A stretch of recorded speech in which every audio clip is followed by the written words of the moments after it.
1. This isn't necessarily a tale from a server, though I did my time in the past. This is just an emotional dump from a very tired and strained and hopefully good manager. We're tired.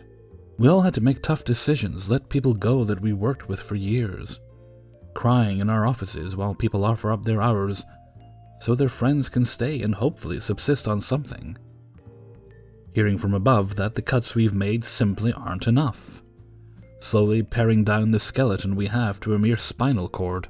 Each day we open our email in dread of some new policy designed by someone who doesn't have to see the faces up close of the ones we work with and have developed bonds with. Every morning the drive is filled with trepidation of not knowing what to expect. I'm very thankful to have a job, to be sure. And believe me when I say I'm deeply sympathetic to everyone without. I've done everything I can think of to protect and feed, to manipulate systems and pay. And none of it feels enough right now. Coupled with the fact that management can often be a lonely endeavor, lacking in a good bit of the closeness you're allowed as a regular employee, and in the middle of a bit of social distancing, we're fracturing inside. We want everything normal again, same as you. We want our employees back, to have jobs, and despite some of the antics we deal with, we want something to do other than pick up 15 people's jobs while being cursed from above for the effort of not being good enough.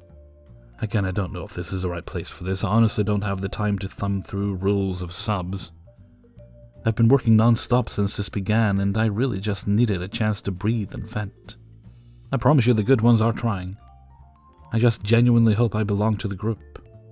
Thank you. A grieving, strained manager.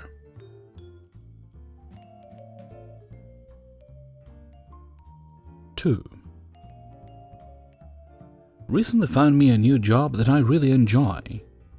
I worked both my old job at the restaurant and my new one for a while, till I was able to fully start the new job. It's been a couple weeks since I quit the restaurant, and I went back to pick up my last check. They are doing to-go orders only, like a lot of places are doing right now. I went up to the cashier station, and my friend, who was the only person working, and one cook. So I just started talking to her about what's been going on and my new job and stuff, while she got my check from under the counter. The kitchen yelled, "Order up!" that echoed through the whole empty restaurant, so she went to grab the order and I stayed at the front waiting for her to come back. I was standing next to the cashier stand, not behind it.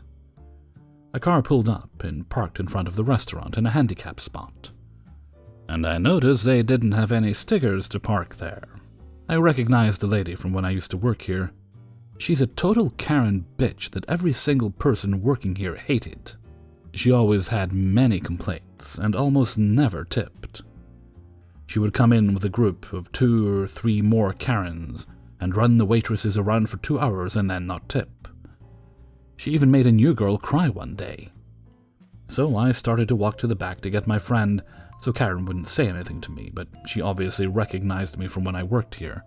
Some of this is paraphrased because I was so angry I don't remember exactly word for word. "I want a refund! I'm so fed up with you all not knowing how to do your job!" "Let me get you someone to help." "No, you will give me my money back right this second. I'm never coming back here again. That girl said she checked the order, but it's wrong. I was here a few minutes ago and ordered grilled catfish, and there's no tartar sauce in it. How am I supposed to eat fish with no tartar sauce? And I never got the Dr. Pepper I paid for." She looked like she's about to explode with anger. I was starting to feel angry too. "And I drove here twice already. I want money for the gas I wasted." "Okay, just let me go get someone to help you." I will admit I said it in a snappy way. I do not appreciate anyone talking to me like that. She noticed and immediately started cussing me out, and my friend came out from the back asking what happened. Karen starts yelling at her, and I went to the back. I quickly asked the cook for tartar sauce while I made a Dr. Pepper. I then walked back up to Karen. She was still demanding a refund and $50 for gas. There's no way she used $50 for gas. She's insulting my friend and saying I was rude to her. I just want to say that what I'm about to do some of you might think is wrong, but after working years in customer service and having to put up with little shits like her, I saw this as a once-in-a-lifetime opportunity to finally give them a taste of their own medicine. I mean, what are they gonna do, fire me? I don't work there anymore. Nobody here fucking likes you. You are the biggest piece of shit I've ever met. She looked at me wide-eyed and frozen in shock. Do you really think it's okay to just come here and not tip? And then treat everyone like they're worthless? Why are you like this? Always such a nasty attitude. Thinking you're better than everyone. I'm sorry your life is so miserable that you constantly have to put others down. You are a fucking bitch. Here's your stuff. You can shove it up your ass. I set the tartar sauce and drink on the counter. Not going to lie, I really thought about throwing it at her. Then I just walked out with my check before she could say a word to me. Although I think she was stunned silent. No one, probably, has ever talked to her narcissistic ass like that before. I went home and started telling my boyfriend about it, and before I could even get a few sentences out, the owner of the store is calling me. He wanted me to apologize, and I said no freaking way.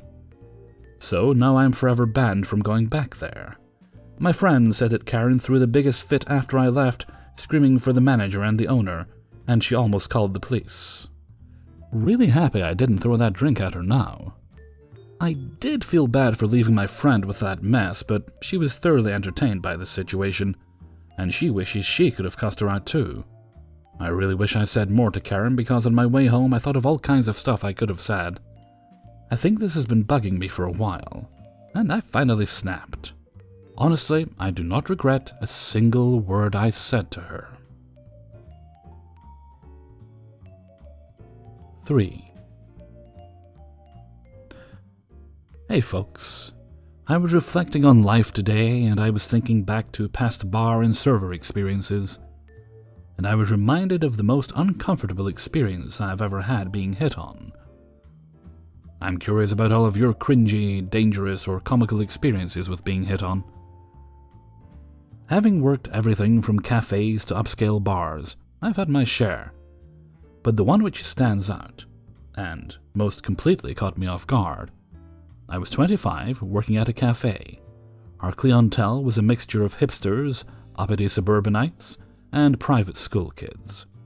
Overall, a decent enough crowd, minus the college kids, while on one lovely September morning, in ideal 60-degree weather, I waited on a table with a sweet older lady and her 2 12-year-old granddaughters. Everyone was polite, but the girls were acting strange. They would giggle and look away, and I would ask them what they wanted, and one of them would kind of blush whenever I tried to make eye contact with her.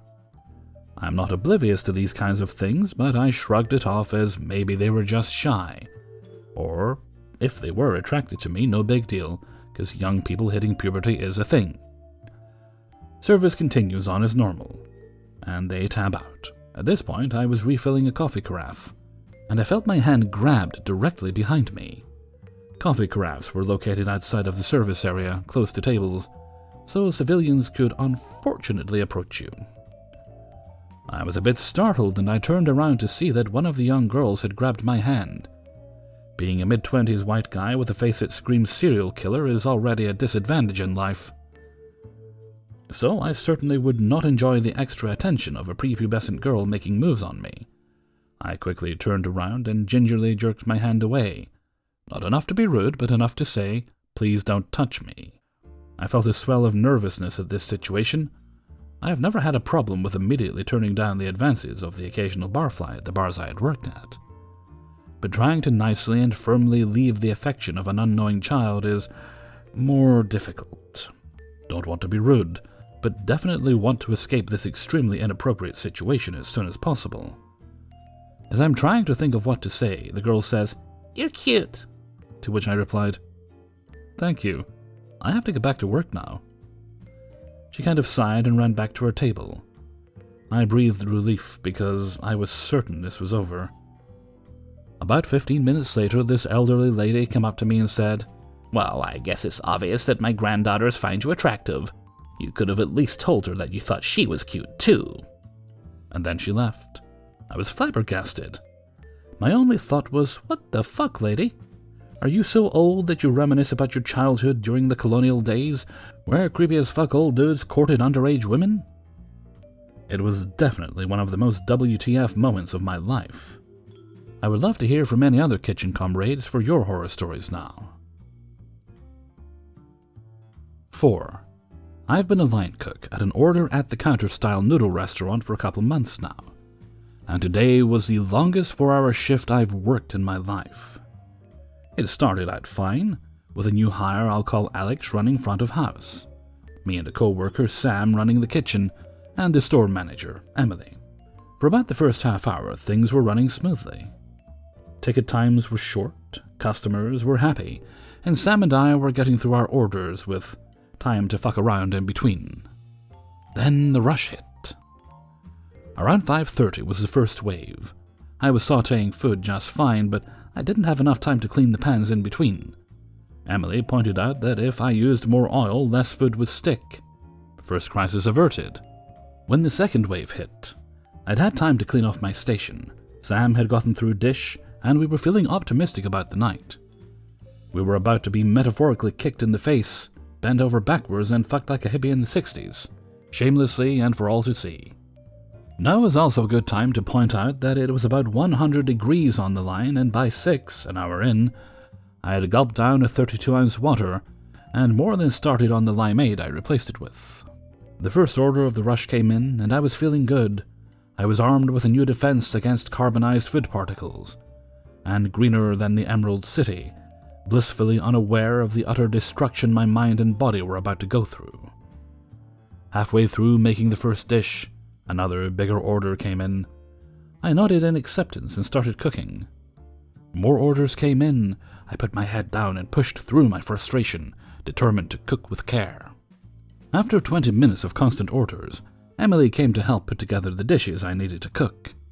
Unfortunately, poor Alex had never worked a real rush before, so Emily went back up front to help her, leaving me to put together broth and sauce 6 dishes at a time, which we never do. I'm pretty sure one person is only allowed to run 4 burners max, because of how fast open flames cook food and clean all the pans in between dishes. I can tell you right now, it's not fun cooking over open flames in triple-digit temperatures for 2 hours straight. But this is just the beginning. Up until this point, you're probably thinking this is just me not having rush experience and this is normal. Which you'd be right about. The problem is, the supermoon must have come to our store a couple days late or something, because shit is just about to hit the fan. The first big problem was running out of zucchini, roasted first, then ribboned. Sam and Emily made more and thought it was solved, but it turned out to be the first of many shortages. From this point on in the night, I don't think I had a full cooler once. As all this was happening, the nasty customers started showing up. First it was Flex Guy, who walked in alone and ordered about $60 worth of food, 4 very modified dishes. Once he received his order, he went back into his otherwise empty car and drove off. I have no clue who he planned to feed or what happened to him after that. Of course, we have the regular entitled people who don't think the mask recommendation applies to them, but we had some that were just straight up stupid. My personal favorite was the guy who wore a mask up to our door and then took it off upon entering. The worst customer we had, however, was a food delivery driver. It's important to note here that our bathrooms have been closed to the public for at least 2 weeks.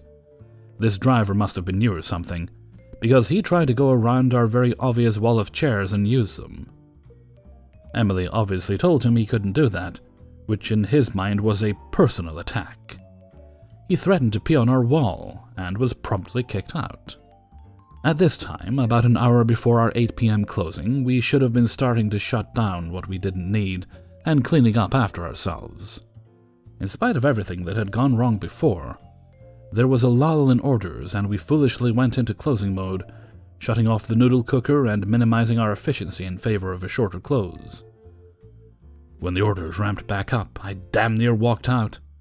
At this point, I'd been cooking for an hour and a half straight, and I started a 3rd drink due to all the heat. I was done.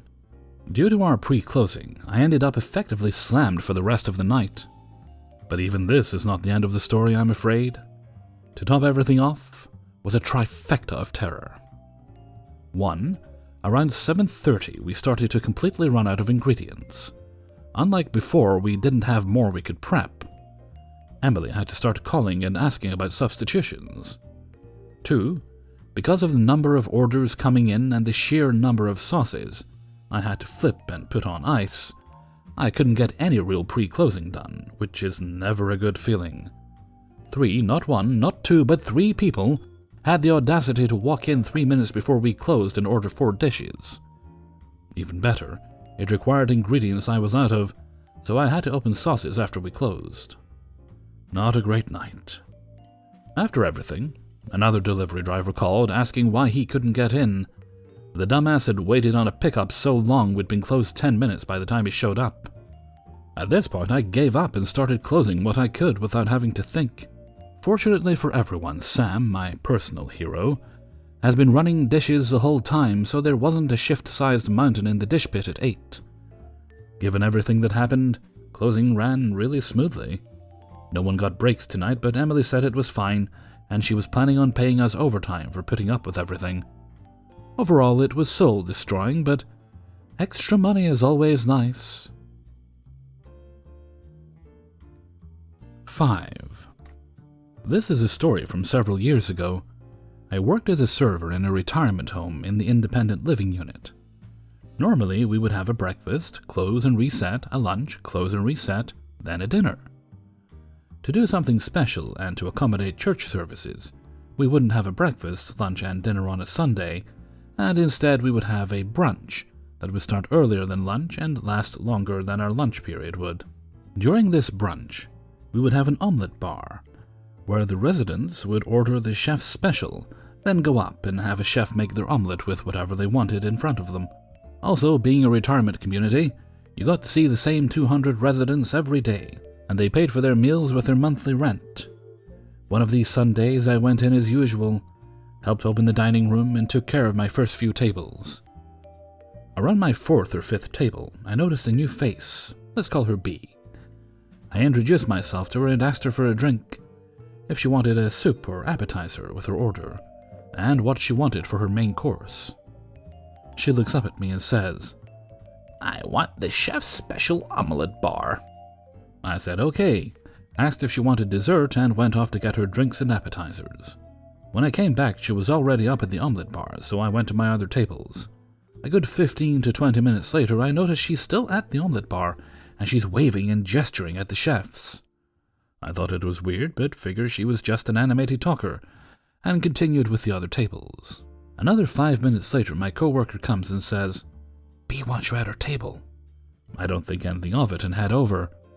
From my direction, I couldn't see until I was close that she didn't have a plate. I ask, was there an issue? She looks at me furiously. "Yes, there's a problem. You don't have any eggless omelets." I just stared at her, an eggless omelet. She throws up her hands and half yells, "Yes, an eggless omelet! Why don't you make eggless omelets?" "I want an omelet, and I'm allergic to eggs."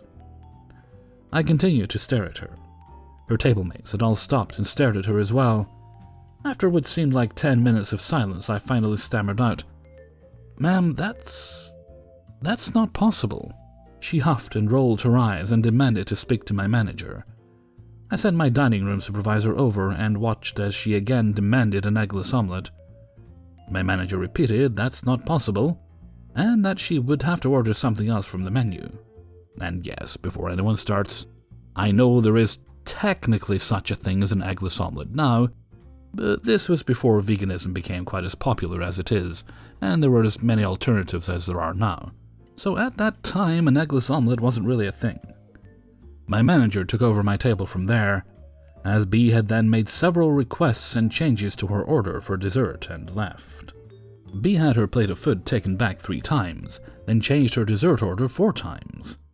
She left an absolute mess all over the plate. The next day, the director of the retirement home went to my manager and asked why B was so upset. She's a top-tier resident, and we needed to comply with her dietary needs. However, B hadn't told her the whole story. She had neglected to mention what her dietary needs had been, and that it was impossible at the time. Later that same day, one of the residents who had been at her table had brought me a Hershey's chocolate bar for putting up with her. B stayed for 2 whole hellish months before moving to her 8th retirement community. Most of the residents had shunned her by that point. Also, I looked it up, and it is possible to make an eggless omelette, but with such short notice and never encountering it before, we hadn't known at the time that it was an option, nor if we would have had the correct ingredients. Hey everybody, Hellfreezer here, and thank you very much for listening to Spinning Plates number 92. And thank you very much to everybody who allowed me to use and sent in stories for use in this video. If you yourself have a story, be it a server story or otherwise you'd like me to use in a video, then please do send it along to kingofthecities@gmail.com. The email can be found in the description of pretty much any video, and also on screen at the end of this video. Like, right now. It's up on the screen. Hello. I'd also like to give a little bit of a shout out to Reddit user Your Name Here, and a little bit of a plug to their YouTube channel, which is Kitty Thoughts. There's kitties on the channel. I will link to it in the description. You can pop along and see all the cute kitty cats. Ooh. Okay, this is a little surreal. I will be streaming at some point this weekend. I'm actually streaming right now as I record this. People are watching me. It's weird. Don't look at them. Whether that's Saturday or Sunday, I don't know. I'll try and give you guys a couple hours notice beforehand, but at some point we will do a regular gaming stream over the weekend. This week I've actually done a couple of bonus ones where I've been sitting, chilling out, and, chilling out while working and chatting to people in between. It's actually been quite fun. Okay, and with that, I'm going to head off for now. So until next time, thank you very much for listening, and take very good care of yourself.